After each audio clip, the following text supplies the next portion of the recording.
A segunda leitura de hoje nos ajuda a compreender toda a liturgia da palavra deste domingo. São Paulo, na carta aos Coríntios, vai nos dizer: os judeus pedem sinais milagrosos, os gregos procuram sabedoria. Nós, porém, pregamos Cristo crucificado, escândalo para os judeus e insensatez para os pagãos. A nossa pregação, nós como igreja, continuamos fazendo isso que São Paulo realizava já no seu tempo. Anunciamos a paixão, morte e ressurreição de nosso Senhor. A ressurreição de Cristo é a razão da nossa fé. A ressurreição de Cristo é o motivo da nossa alegria, porque pela entrega de nosso Senhor, todos nós também alcançamos a liberdade de filhos de Deus. Ao olharmos para a primeira leitura de hoje, nós vemos que ela nos traz os 10 mandamentos. Muitas pessoas, quando olham para a nossa religião, sobretudo quando falam acerca dos 10 mandamentos, dizem que a nossa religião é uma religião que repreende as pessoas, uma religião do não, onde as pessoas não podem fazer nada. Lá fora, quem não conhece a nossa igreja, é isso que eles dizem a respeito de nós e dos 10 mandamentos. Mas o início da primeira leitura de hoje nos traz um detalhe muito importante.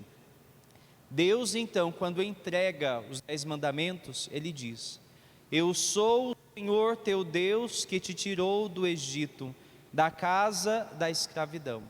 Queridos irmãos, para que nós consigamos viver a liberdade dos filhos de Deus, é preciso que nós escutemos a palavra de Deus. E é preciso que nós a coloquemos em prática também. Os 10 mandamentos nada mais são do que orientações de Deus, para que nós não nos tornemos escravos novamente, para que nós não sejamos escravos dos nossos desejos, das nossas paixões, mas ao contrário, para que nós consigamos viver a liberdade dos filhos, para que nós consigamos viver a realidade da nova criação, não como escravos do pecado, não como escravos de nós mesmos, mas vivendo na plenitude do amor de Deus, vivendo assim então na sua vontade. Se nós queremos ser livres, se nós queremos viver como filhos de Deus, é preciso então que nós sigamos os mandamentos, é preciso que nós sigamos a lei de Deus. E ao olharmos então para o evangelho de hoje, nós vemos que Jesus, como um bom judeu, próximo à festa da Páscoa, ele subiu ao templo. Queridos irmãos, sempre quando chegava a festa da Páscoa, as pessoas iam oferecer os seus sacrifícios de reconciliação com Deus. Por isso então que São João vai nos dizer que tinha ali algumas pessoas vendendo bois, ovelhas e pombas, e também os cambistas. Então muitas pessoas de várias regiões se dirigiam a Jerusalém para a festa da Páscoa. Mas para que elas pudessem celebrar bem esta festa, elas tinham que se reconciliar com Deus. É mais ou menos o que nós fazemos nesse tempo da Quaresma. Temos os nossos mutirões de confissão para que as pessoas peçam perdão dos seus pecados e possam participar da festa da Páscoa em estado de graça. Então as pessoas se dirigiam até o templo para isso, oferecer o seu sacrifício, reconciliar-se com Deus e celebrar a Páscoa. Mas existia um detalhe: para que as pessoas se reconciliassem com Deus, era diferente do nosso tempo. Hoje nós buscamos o sacramento da reconciliação. Naquele tempo deveria então oferecer um sacrifício. Só que a prática do sacrifício se tornou um modo de enriquecimento do templo. Então, por exemplo, faz de conta que o templo de Jerusalém é aqui onde é a nossa igreja matriz. E as pessoas vinham de longe, vinham lá de Taubaté até aqui a igreja para oferecer o seu sacrifício. Só que as pessoas não tinham como trazer as suas ofertas. Quem que vai fazer uma viagem de um dia e trazer um boi? Quem que vai trazer um boi ao longo de uma viagem de 2, 3 dias? Então era vendido na porta do templo aquilo que seria oferecido em sacrifício. Além disso, de ter que comprar aquilo que ia ser oferecido, tinha outra questão. Em cada região existia uma moeda diferente. Então a moeda do templo era uma, e a moeda das outras localidades era outra. Então, quando chegava no templo, para que a pessoa pudesse comprar aquilo que seria oferecido, a pessoa tinha que trocar o dinheiro, fazer o câmbio daquela moeda, tinha que pagar as taxas daquela transação e comprar o animal para realizar então o seu sacrifício. Ou seja, o templo, como Jesus vem denunciar no Evangelho de hoje, ele não se tornou um lugar de encontro com Deus, onde deveria existir a presença de Deus, onde deveria ser um lugar do encontro com Deus, se tornou um lugar de comércio, um lugar onde as pessoas se enriqueciam, justificando esse enriquecimento no sacrifício, no culto que era realizado. E Jesus, indignado com isso, Jesus então ele vai e destrói todas as coisas, derruba a mesa dos vendedores, derruba a mesa dos cambistas, espalha as moedas, porque o templo, onde deveria ser lugar de Deus, lugar de encontro com Deus, se tornou lugar de comércio. E o relacionamento com Deus não era um relacionamento de intimidade, de união de corações, mas o relacionamento com Deus se tornou um relacionamento de troca. Eu cometo os meus pecados ao longo do ano inteiro, vou no templo, ofereço meu sacrifício, celebro a Páscoa e está tudo bem. Então não existia uma mudança de vida, as pessoas viviam da mesma forma sempre, elas se apoiavam no sacrifício e pronto, fiz meu sacrifício, estou reconciliado, estou perdoado, continuo a minha vida. Mas não é isso que Jesus tem como missão. Jesus veio nos aproximar do coração de Deus. Jesus, assumindo a nossa condição humana, ele faz com que nós nos aproximemos de Deus, como nós rezamos no tempo do advento. O nascimento de Jesus é para nós a abertura do caminho da salvação, e diante disso então Jesus nos chama a atenção para que o nosso relacionamento com Deus não seja um relacionamento de troca, mas seja um relacionamento de amizade.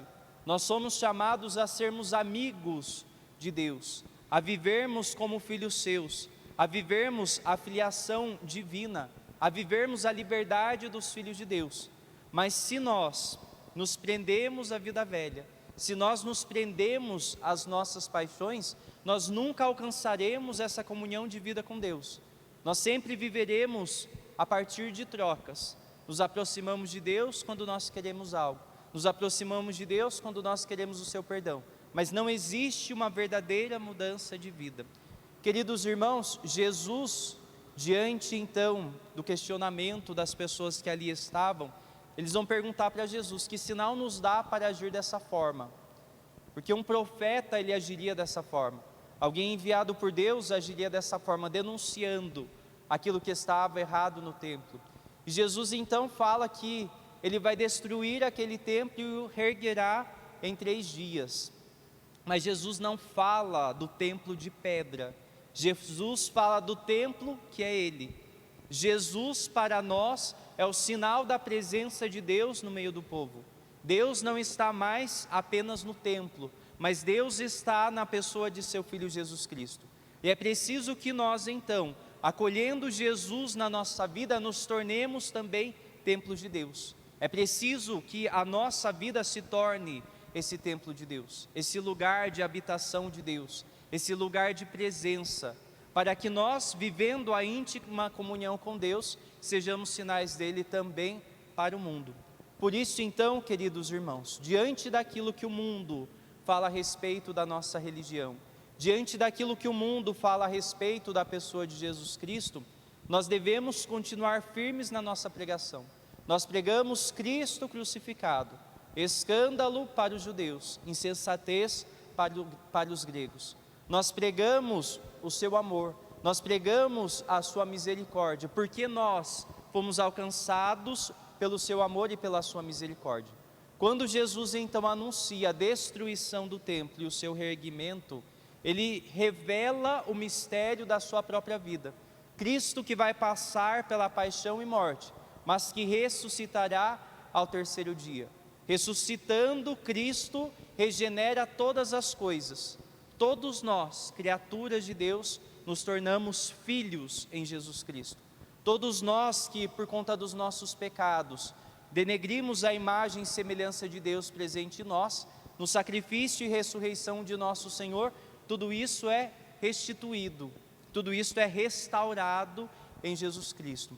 Por isso, então, ao celebrarmos esta quaresma, nós somos chamados a voltarmos a nossa vida para Cristo, permitindo que assim Ele conduza os nossos passos, permitindo que Ele realize a obra da salvação em nossa vida, que Ele seja o grande artista que faz o restauro da nossa humanidade, permitindo que Ele, que com as suas mãos, possa nos restaurar no amor de Deus, para que nós vivamos a imagem e semelhança que nós recebemos da nossa criação, para que de fato nós vivamos como filhos de Deus, vivamos a plenitude do amor, aquilo que é projeto de Deus desde o início dos tempos. É Jesus que traz para nós a nova criação, é Jesus que nos faz ser a nova humanidade, mas é preciso que nós abramos o nosso coração para Ele, é preciso que nós nos aproximemos de Cristo e permitamos assim que Ele nos molde de acordo com o coração do Pai, que Ele nos transforme conforme o seu amor e a sua misericórdia. Por isso então, queridos irmãos, no instante de silêncio, olhemos para dentro do nosso coração e busquemos reconhecer o que precisa ser tocado pelo amor e pela misericórdia de Deus, o que nós sabemos que foi desfigurado por conta dos nossos pecados, e peçamos que o Espírito Santo venha em nosso auxílio, nos dê a força e a coragem de nos aproximarmos de Deus e de permitirmos que Ele realize em nós a sua obra da salvação. No instante de silêncio, permitamos que a palavra de Deus se faça oração na nossa vida.